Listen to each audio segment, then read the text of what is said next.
right. So title screen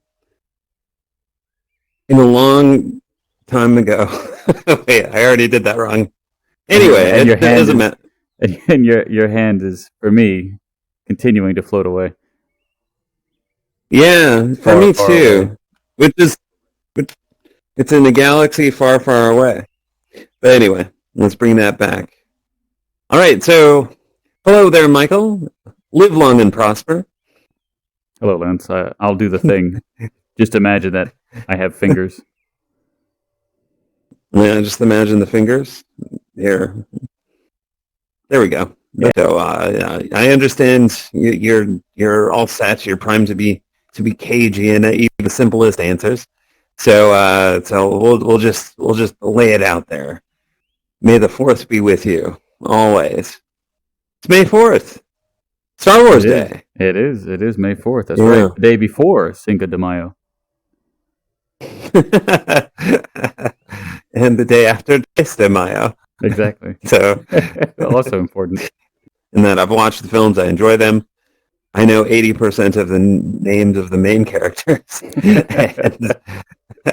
and I know what some of the planets are called. But you know a bit of the lore. Sorry, I have to get my hand back. Find your hand, yeah. But no, go ahead. Go ahead. What is your background with like these galactic battles?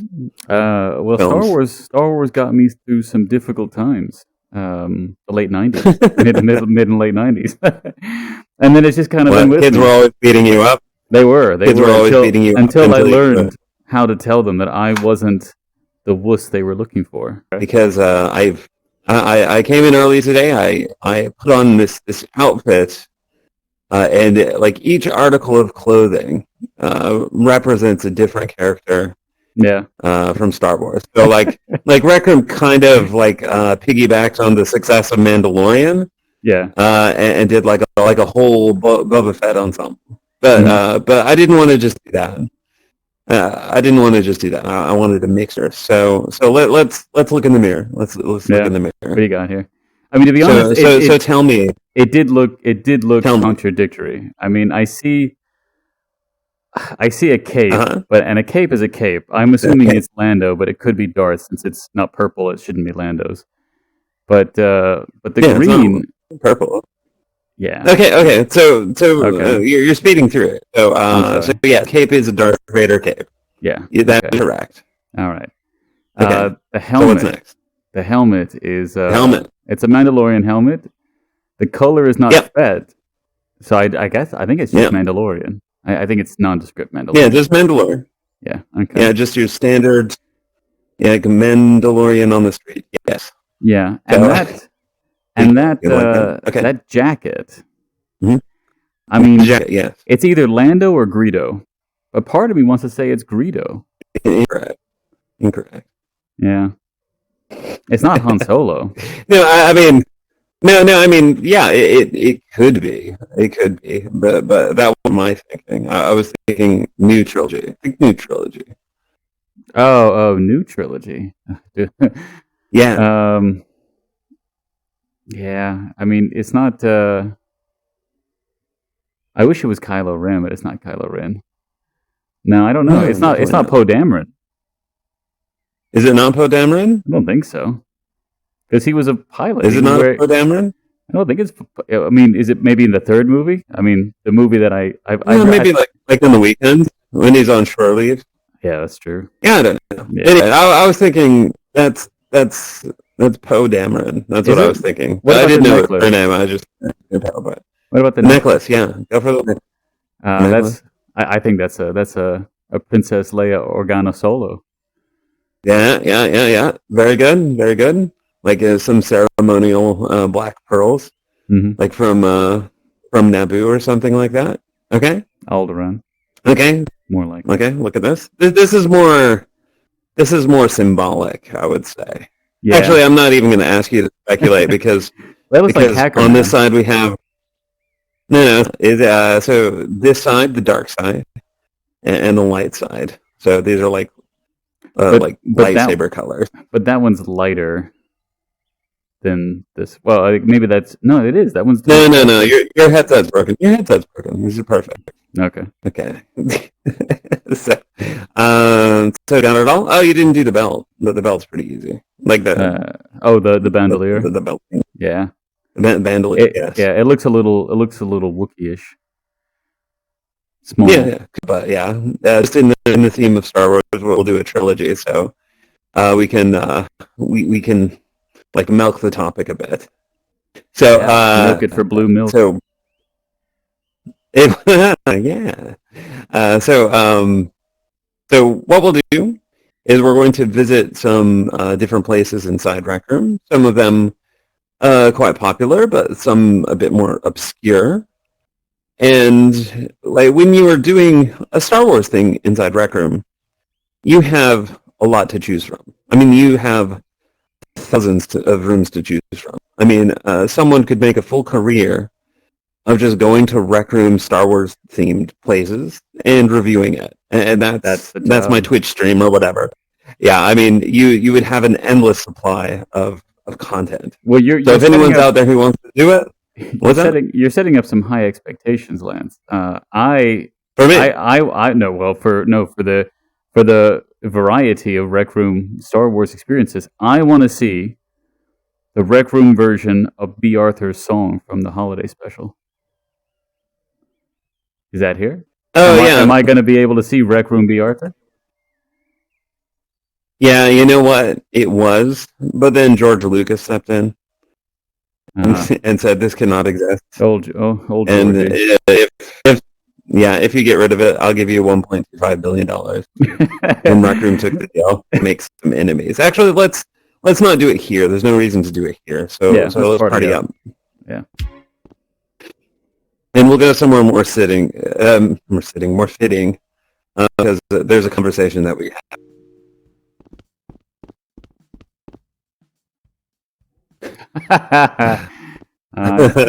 He's bigger than he looks on TV. He's a star. Yeah. He has that famous Snapchat skin. Of course, he's young. He has to be on Snapchat. Did you see our little friends on the table? No, I didn't. Like hard at work. Yeah. Yeah. He's into Baby Yoda, into pixel art of Pokemon. Yeah. As you'd expect. And he's clearly doing it purely with the Force, which is more impressive. He has no paintbrushes. Yeah, exactly. They call that Force painting. So yeah. All right. So in the presence of the all-powerful Baby Yoda, there was a conversation we needed to have. Okay. And that was a ranking of the Star Wars film, best to worst. So this is yeah. So I have to say what this includes. It's like the trilogies, the trilogy of trilogies, and the one-offs, including Rogue One and Solo, and that's it. What about the animated one? So no joke answers. No, I haven't seen it. That's the one I haven't. That's the one film I haven't seen. Though I don't count the Ewoks. I saw them as a kid, and I don't remember anything about the Ewok films.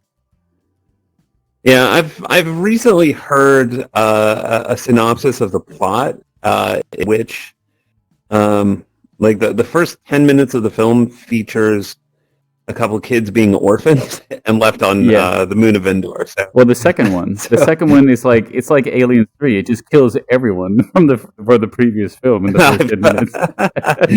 Yeah, now I have to see that. I've not seen the second one, only the first. But okay, that's the rule. So the 9 in the series, the trilogy of trilogies, Rogue One and Solo. So from best to worst.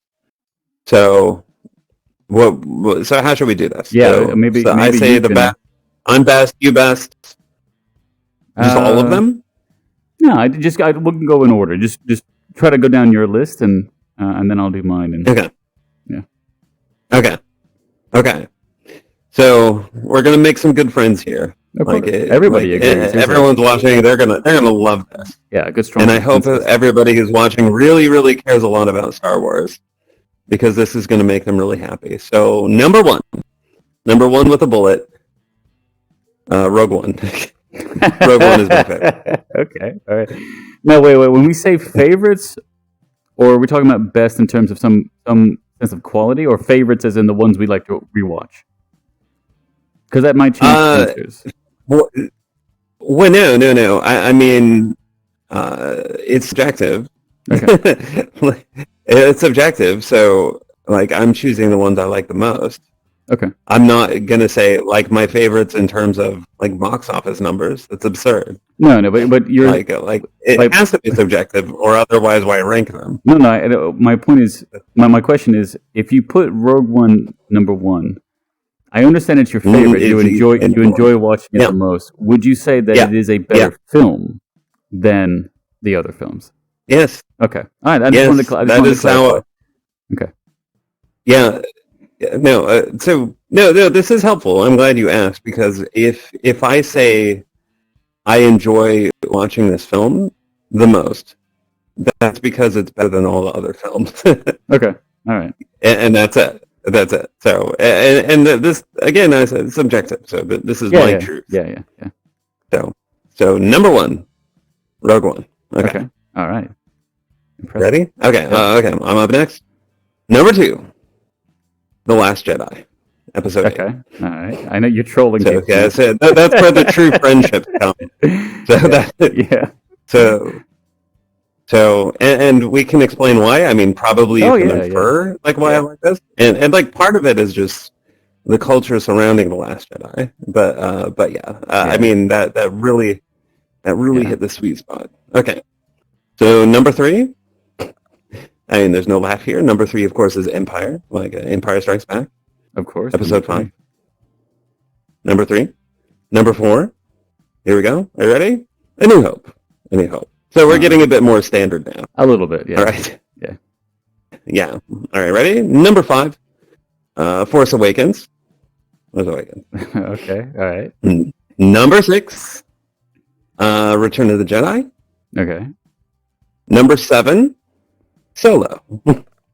Or Solo. Okay. So this is a special one because like beneath this, we're getting to the point where I can't even say that I enjoy the films anymore. But yeah. But I'll continue. I mean, I never thought I'd have that line, but I do have that line. I have the same line. Okay. Good. All right. So where are we at? 8. So number 8, Revenge of the Sith. Okay. Number 2, probably, I don't even remember the name anymore. Episode 1. Phantom Menace. Then episode 2, the 10 spot, which is the Clone Wars, right? Attack of the Clones. Attack of the Clones. And then the worst Star Wars film ever made. Let's say it together. The Rise of Skywalker. Yeah. The Rise of Skywalker. Yeah. Okay. Yeah, that was. I mean, I think that's colossal disappointment. I saw it once, and I said, "Yeah." I think I saw it twice. We'll do my list, but I mean, okay. There's no need at this point to get into the specifics and details, but generally, would you say that for the audience who's wondering how you got to that list, is there any type of just simple theme that you would say describes that order? I can describe it. I mean, artistic merit. Okay, all right. That's acceptable. I mean, but each of them, they have their own reasons. It's just like Rogue One, like best character arc, like in one film, and everybody gave an amazing performance. In my books, and I mean, just the set design was incredible, and the end was completely tragic. I mean, if you want space opera, that was the one. That was heart wrenching, like what happened in Rogue One. So that was it. That was just everything I could ever want. It's one of my favorite films. The Last Jedi, like this. Just spite that pushed it up to number 2. Where would it have been if everyone would have just been a little bit more relaxed about it. The number three. Okay. Behind Empire. Behind Empire, exactly. So, but not by much. I mean, they're really close anyway. But it's just culturally what was happening. It pushed it over the edge because J.J. Abrams is a terrible director and a monster. and just shout out to J.J. Yeah, shout out. You ruined our world. So yeah, no, it's just he we've talked about this before, like on your radio show, but like he went through a bit of erasure for episode 8, which a lot of people didn't like because it was challenging. It was challenging their conception of different characters. It was like, oh, Luke Skywalker, he made a mistake. And it's like heroes can't make mistakes, and oh god, that drove me crazy. And yeah, I don't know. That's the big one. That's the big example. But yeah. Anyway, go ahead with your list. Let's see. Now this is tough. Yeah, this is tough. I would have to say probably A New Hope is number 1 for me. Ooh. And then I would put Empire 2. I'd say 1, 2, A New Hope and Empire. I would then put Last Jedi. Yeah. Again, so I guess I should ask you the same question. So when I ask you what your favorite is it? Are you just saying in terms of release dates? No. Because I would say Last Jedi is 3, and then I would say. Okay. Oh, that's good to hear. I'd say Rogue One was 4. So I mean, it's quite similar to you, just a different order. That top 4. Sure. Then Return of the Jedi, definitely. Mm-hmm. So yeah, you see, I'm very partial to the original trilogy, and Rogue One gets so many benefits from being able to just revisit that aesthetic and give us more. Explore that whole design. It's a great asset. Yeah, so that's 5. All right, so we need to get to 6. 6 is we get a lot more murky here. I would say probably Revenge of the Sith. I would say it's 6. Oh, okay. Better than The Force Awakens. I hated Force Awakens. So just that's foreshadowing where we end up in the last bit. Revenge of the Sith. And I guess Solo? Maybe Solo. It's hard to say because Solo, at this point, for me, and I'll just finish the rest. And it's Phantom Menace, Attack of the Clones, The Force Awakens, and Rise of Skywalker. Mm-hmm. And it gets the last 2 are definite because I thought they were true. I hate to say a lot of really just dump on them because I lived through the prequel trilogy, and for me, the prequel trilogy is like Solo. And to a little bit like Rogue One. Rogue One just was so good in the stuff that it did well that I don't even care that some stuff was clearly just not incorporated into that story. It's just there and it's fine. It doesn't matter. I don't have to understand everything. But But with the prequels, some of the stuff they did was quite good. It's just basically there's like Attack of the Clones. If you just took the romance part out of it, and you just did a lot better line delivery, to be honest, stuff in it really worked for me, and then stuff it was just like I just have to get through this. I have to pretend like they're saying all of this better. They're performing this better. But nothing about like the story, and that's where for me the prequels. When I saw Force Awakens, it was the first Star Wars film that I hated. I saw it the second time, and I didn't hate it the second time. But that first time I walked out, and it was a feeling I'd never felt before, which is I hated that. And it's Star Wars, and and the thing was, I felt like it's a fan fiction. The story is so clearly not Lucas, and for me that meant. This is clearly not a coherent story. This is just a mishmash of like gimmicks, plot devices, and what was terrible, it felt like, okay, it was rushed. There was all type of production issues, and then he comes back and does a third one. And to be fair to him, he wasn't supposed to. There were still production issues, but but he just went. He doubled down. I didn't think you could make a worse Star Wars film than Force Awakens, but damn it if he didn't find a way. Yeah, no, I mean, hilarious. You had the what was it called? The Battle of the Fates or something like that script. Duel of the Fates, yeah.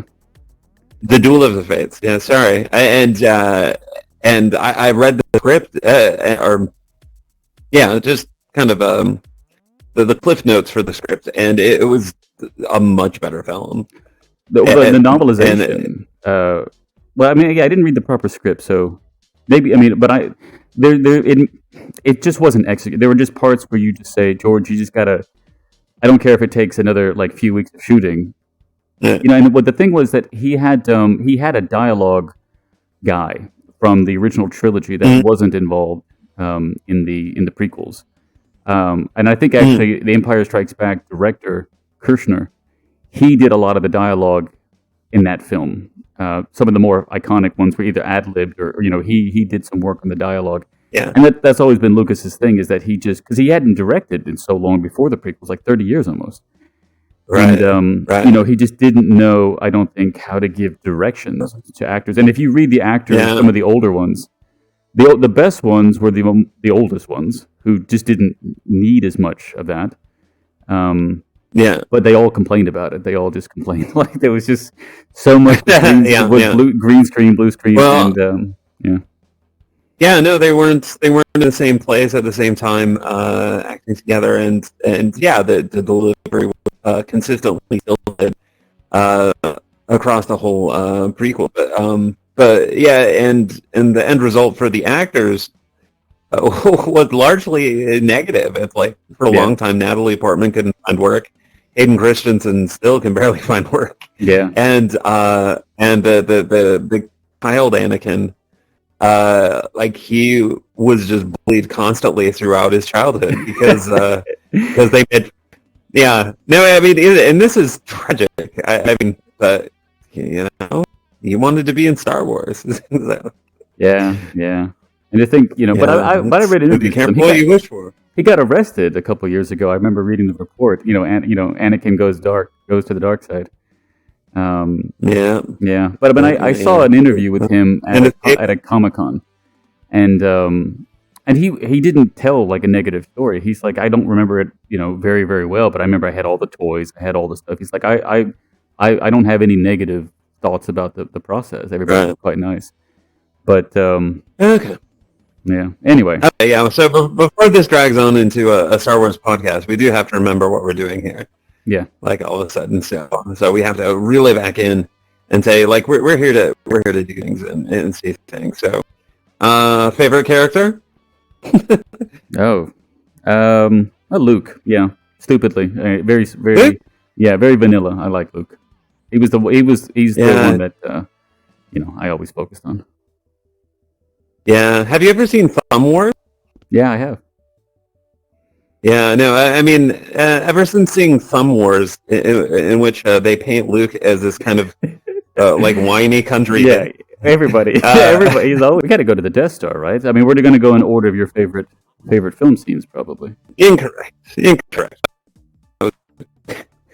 Didn't we go to the Death Star in another episode? I thought we did. We did. We've been to Mos Eisley. We've been to the Death Star. So yeah, we're not doing repeats. No repeats here. This is all new VR special. Are we going to Scarif? Scarif after the Death Star. Nope. I should build an Alderaan world. And then blow it up. No, post Death Star. All right, here we go. With like a plaque, remembering, never forget.